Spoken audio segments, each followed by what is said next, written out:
चलिए तो फटाफट लिख देते हैं। C22 हो गया। उसके बाद देखिए आप C23 second row third column छोड़ दीजिए तो ये आ जाएगा 1 माइनस 1 1 1। चलिए फटाफट C31 ये पॉजिटिव आएगा। उसके बाद में C32 ये नेगेटिव आएगा और लास्ट में आएगा C33 पॉजिटिव।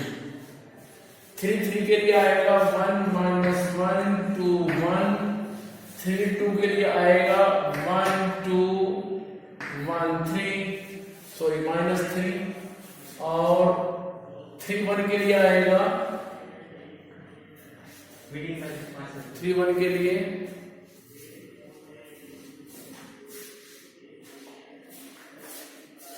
3 और 1 माइनस 1 1 1 माइनस 3। चलिए तो मैं यहां पर लिख देता हूं फटाफट इनकी वैल्यू और ये आएगा मेरे पास में 4 ये माइनस 5 ये आएगा 1 2 0 माइनस 2 2 0 and minus 2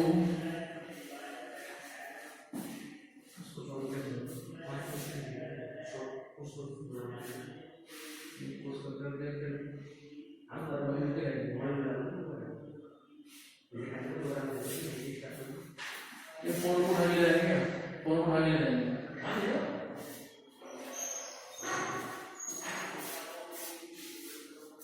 C31 2 5 और ये आ जाएगा 3। ठीक है, इस तरह से सभी को फैक्टर की वैल्यू को निकाल लिया गया जो कि आप देख भी रहे हैं। C11 C12 C13 C21 C22 C23 C31 C32 and C33। So cofactor की वैल्यू हमारे पास में आ चुकी है। कोफैक्टर C11 C12 जैसा कि आप देख रहे हैं C13 C21 C22 C23। अब हम बनाएंगे फटाफट इनसे एडजॉइंट की वैल्यू। एडजॉइंट आप जानते हैं, adjoint matrix is the transpose of the all cofactor matrix. सबसे पहले आप एक मैट्रिक्स बनाएंगे, इसमें कोफैक्टर को आप उनकी पोजीशन के हिसाब से रिप्लेस करेंगे और उसके बाद उसका ट्रांसपोज करके आपको मिलेगी एडजॉइंट की वैल्यू। तो चलिए निकालते हैं फटाफट adjoint of A. Adjoint of A transpose of all cofactor, put the value of all cofactor C11 which is 4 then minus 5 then 1। उसके बाद C21 वो 2 आएगा, C22 वो 0 आएगा, C23 minus 2 आएगा, C31 वो 2 आएगा, C32 वो 5 है और लास्ट में 3। इसका ट्रांसपोज कीजिए 4 minus 5 1 और 2 0 minus 2 2 5 3। This is adjoint of A. इसके बाद लिखेंगे आप x equals to a inverse b। तो अब ये फटाफट निकालना पड़ेगा a इनवर्स। a इनवर्स के फॉर्मूला क्या होता है 1 upon determinant of a into adjoint of a।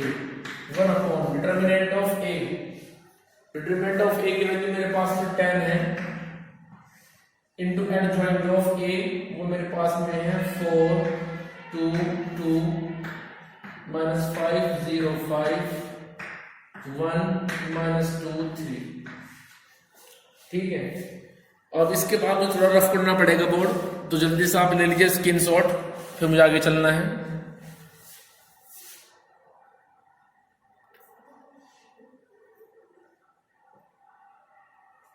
चलिए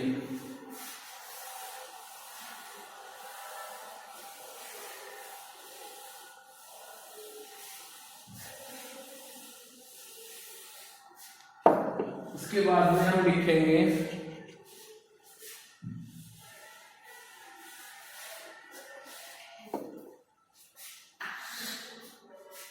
x equals to a inverse b। x की वैल्यू पुट कीजिए। x is the column matrix of 3 variable x y z equals to a inverse. a inverse रखिए आप 1/10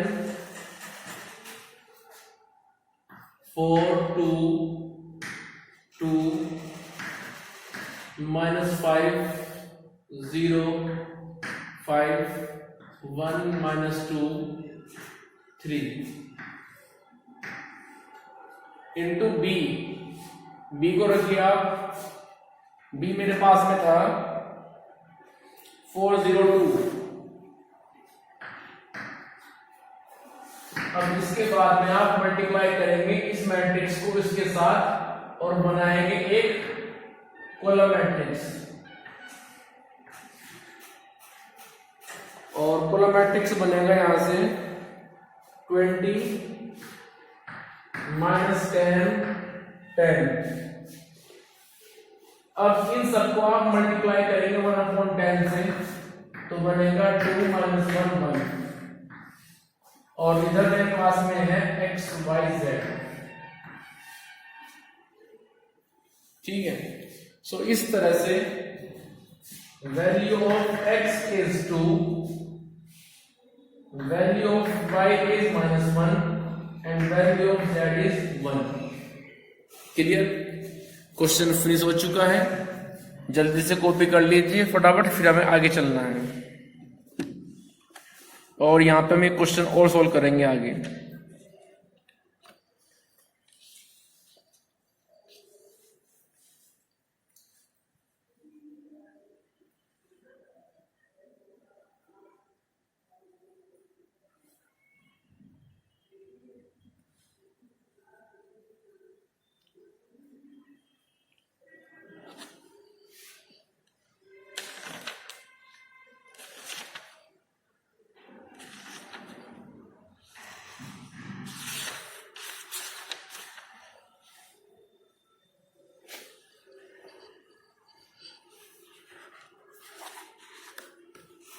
चलिए,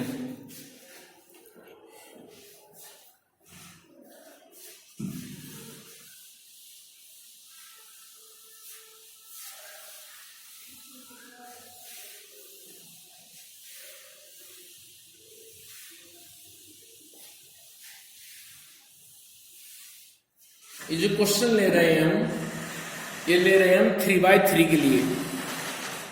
जो question 2/2 के लिए आएंगे, जैसे कि वो बोलेंगे आपसे कि x + y = 5 and x - y = 3। मैं उस क्वेश्चन को भी लेके चलता हूं जो 2/2 के लिए आएगा। ठीक है, आइए जरा मान लेता हूं कि मेरे पास जो सिस्टम है वो इस तरह से है।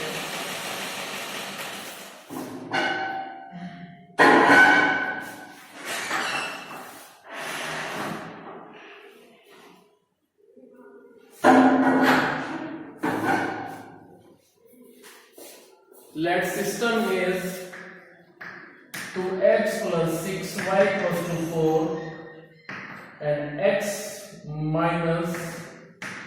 5y = 6। ये मेरे पास में सिस्टम है, बट यहां पे केवल 2 इक्वेशन है और 2 वेरिएबल हैं। इस बार करते हैं इसको solve with the help of matrix method. तो जरा आइए, तो हम लिखेंगे solution.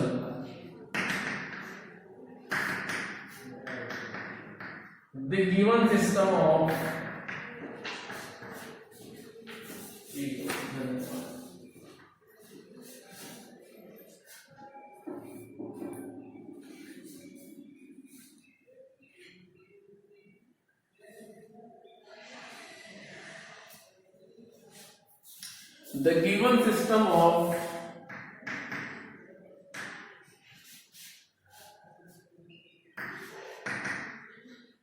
linear equation can be written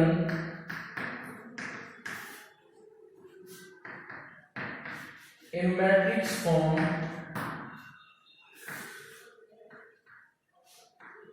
as follows।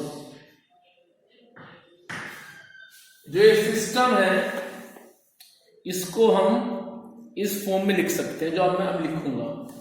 ठीक है, काम करेंगे हम वैसे जैसे हम करते आ रहे थे, बस थोड़ा डिफरेंस ये पड़ जाएगा कि अब तक जो क्वेश्चन सोल्व किए थे हमने वो सारे के सारे 3x3 में थे, और जो हमें अब करने हैं जो बोर्ड पे लिखा हुआ है आप देख रहे हैं ये 2x2 में है। तो आइए जरा तो बनाइए फटाफट कोफिशिएंट मैट्रिक्स 2 6 1 -5। तो बनेगा 2 6 1 -5 into x y equals to 4 6, that is ax equals to b, where a equals to 2 6 1 -5 comma b equals to 4 6 और x इक्वल्स टू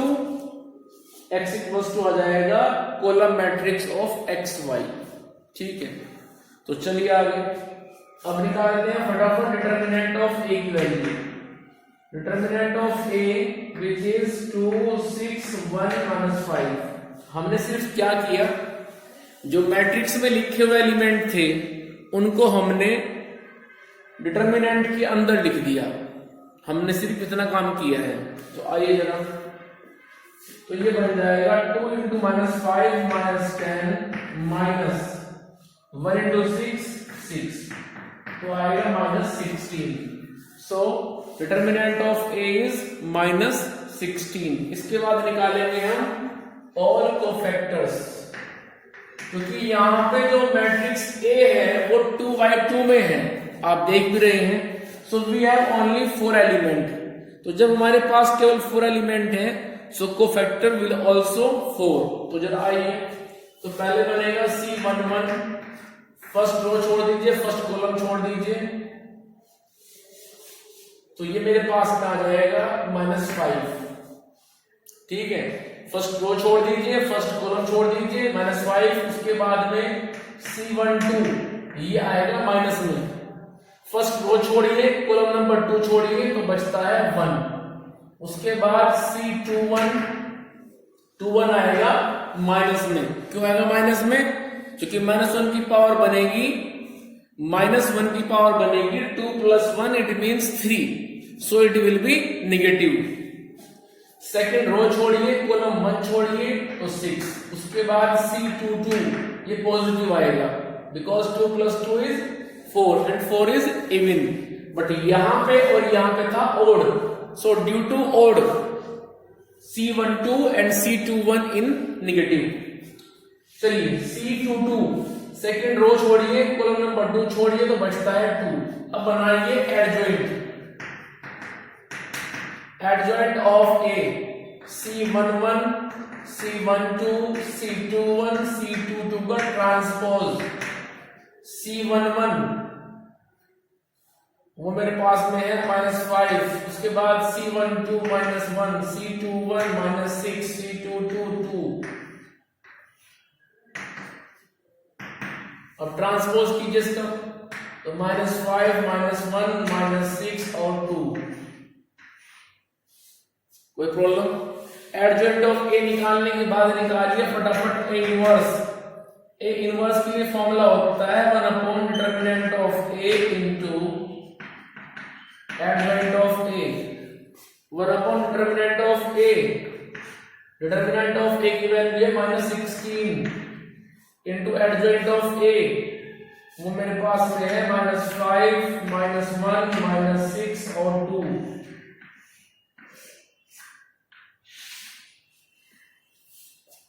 चलिए इसके बाद में चलेंगे हम last step, x = a inverse b।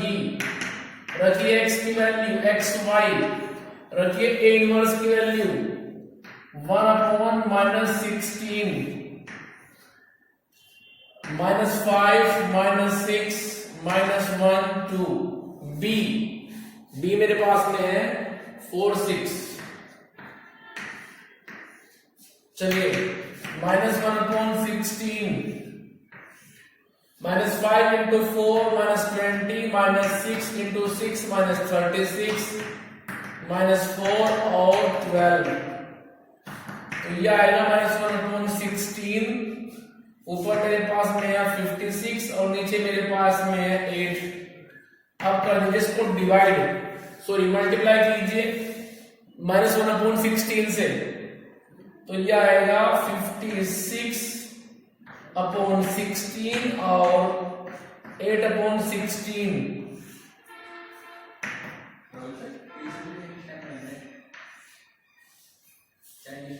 पता नहीं भाई किस टाइम होता होगा। चलिए 8 7 जा और 8 2 जा 7/2 1/2। सो इस तरह से x की वैल्यू आ चुकी है 7/2 और y की वैल्यू आ चुकी है 1/2।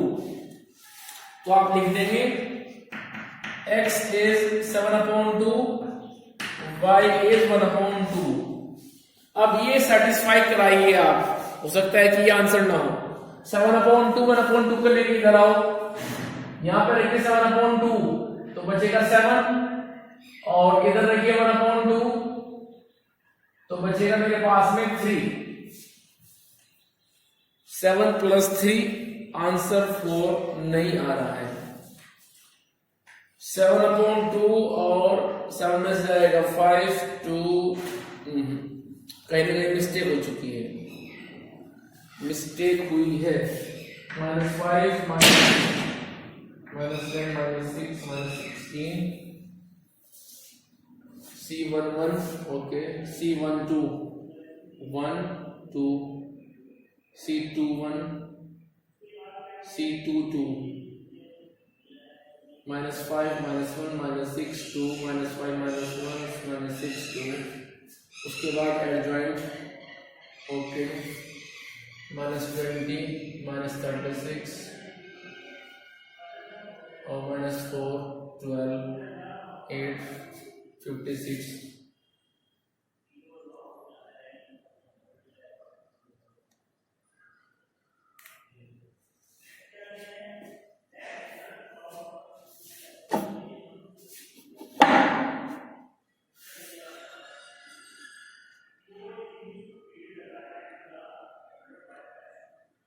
x/2 7 और y/2। आंसर सेटिस्फाई क्यों नहीं हो रहा है? x और y की वैल्यू क्वेश्चन को सेटिस्फाई नहीं कर रही है। x 7/2 y 1/2 ले जाके इधर रखते हैं तो आंसर ये नहीं आ रहा है।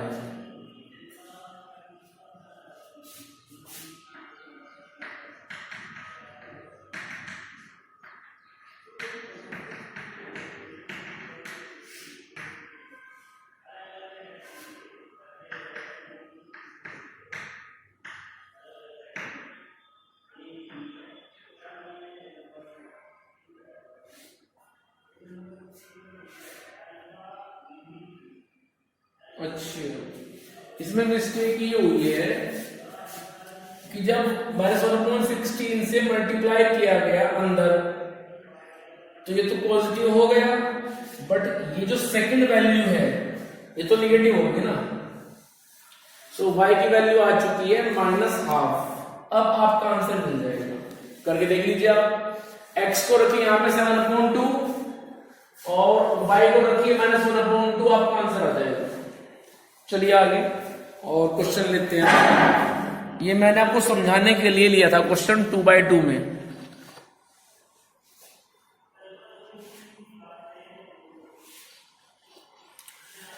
तो आज आप फटाफट जो अपनी एनसीईआरटी है उससे क्वेश्चन करेंगे 2/2 के और 3/3 के, ठीक है। वहां पे एक वर्ड आता है कंसिस्टेंट और इनकंसिस्टेंट, उसको समझ लीजिए। ये जो डिटर्मिनेंट ऑफ ए निकालते हैं आप, सुनना बड़ा ध्यान से। डिटर्मिनेंट ऑफ ए जब निकालते हैं, यदि इसकी वैल्यू 0 आ जाए तो बोलते हैं इनकंसिस्टेंट, और यदि 0 ना आए तो बोलते हैं कंसिस्टेंट। जब आप एक्सरसाइज में जाएंगे डिटर्मिनेंट में, जो लास्ट एक्सरसाइज है, तो वहां पर उन्होंने पूछा हुआ है find out the solution if it is consistent और इनकंसिस्टेंट। क्लियर? तो डिटर्मिनेंट ऑफ ए को निकालते हैं स्टार्टिंग में। यदि ये 0 आता है तो हम बोल देंगे सिस्टम इज इनकंसिस्टेंट। ठीक है? और यदि ये 0 नहीं आता है, जैसे अभी आया है इस क्वेश्चन में ये -16, तो तब हम लिखेंगे सॉल्यूशन, और we can say system is consistent. So determinant of A की वैल्यू पर डिपेंड करता है कि सिस्टम कंसिस्टेंट होगा या फिर इनकंसिस्टेंट होगा। If value of determinant A is 0 then system is inconsistent. यदि 0 आया है तो इनकंसिस्टेंट, और यदि 0 नहीं आया है तो कंसिस्टेंट। ये बात आप ध्यान रखें। ठीक है? If determinant of A is 0 then system is inconsistent, but whenever determinant of a is not 0 then system is consistent। ठीक है? ये बात आप ध्यान रखें।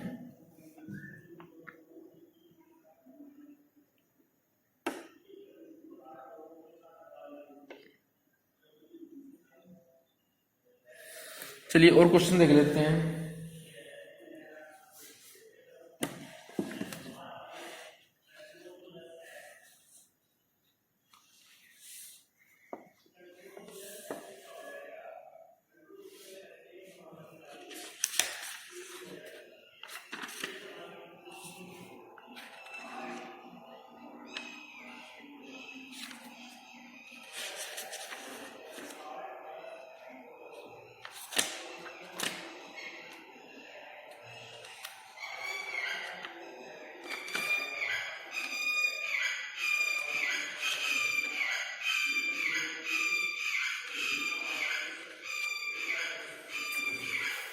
आपको एक बताना है शॉर्टकट।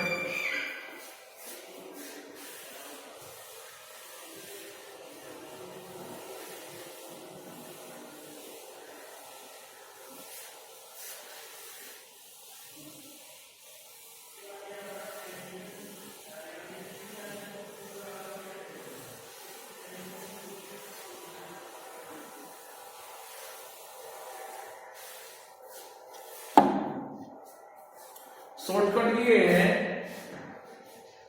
इफ एक वस्तु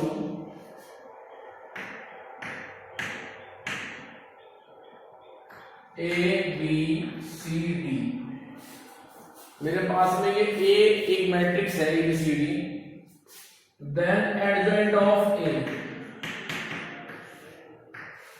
यदि हमें सीधे ही 2x2 की एक मैट्रिक्स से एडजॉइंट निकालना हो तो कोफैक्टर निकालने की जरूरत नहीं है।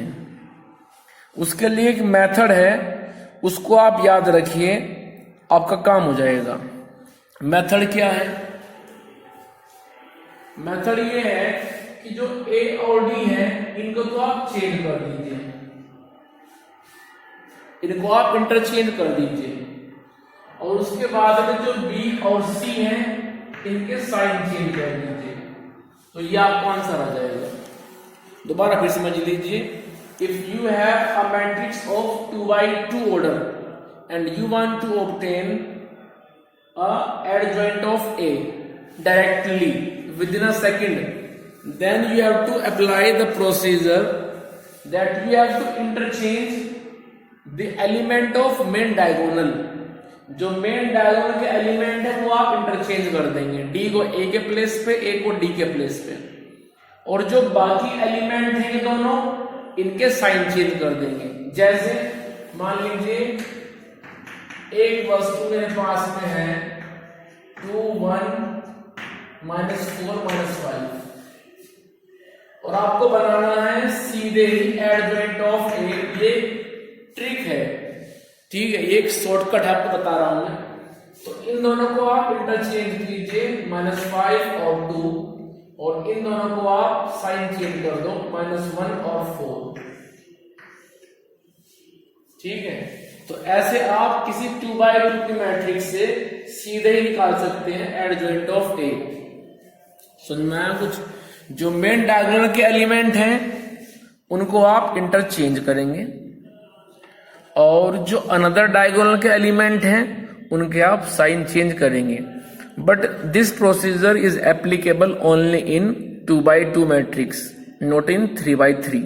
3x3 में प्रोसीजर काम नहीं करेगा, वहां पे तो आपको 9 कोफैक्टर निकालने पड़ेंगे, उनको रखना पड़ेगा मैट्रिक्स के अंदर, फिर उनका ट्रांसपोज करना पड़ेगा, तब जाकर के एडजॉइंट मिलता है। But whenever you have a 2x2 matrix then you can follow this procedure which is on the your screen, कि जो मेन डायगोनल एलिमेंट हैं उनको आप शिफ्ट कर देंगे, इंटरचेंज कर देंगे, और जो अनदर डायगोनल के एलिमेंट हैं उनके आप साइन चेंज करेंगे। ठीक है भाई, तो इसको मैं यहाँ पे आपको और अच्छे से बता रहा हूं। मान लीजिए ए मेरे पास में है, तो जो ये एलिमेंट है ये तो हो जाएंगे इंटरचेंज,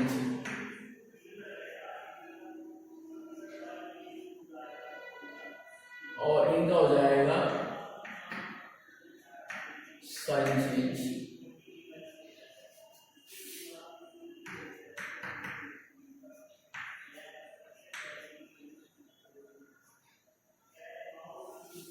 क्लियर? तो इस तरह से आप इस बात को याद रखें। ठीक है भाई, कि जो मेन डायगोनल के एलिमेंट हैं उनको आप इंटरचेंज कर देंगे, और जो अनदर डायगोनल के एलिमेंट हैं उनका आप साइन चेंज कर देंगे।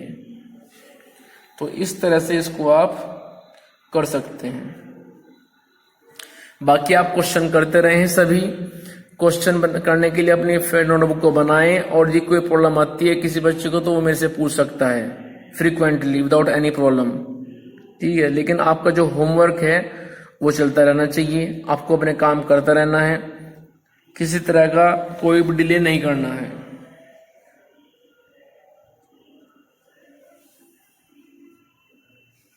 चलिए बाकी हम डिस्कस करेंगे फिर नेक्स्ट वीडियो में।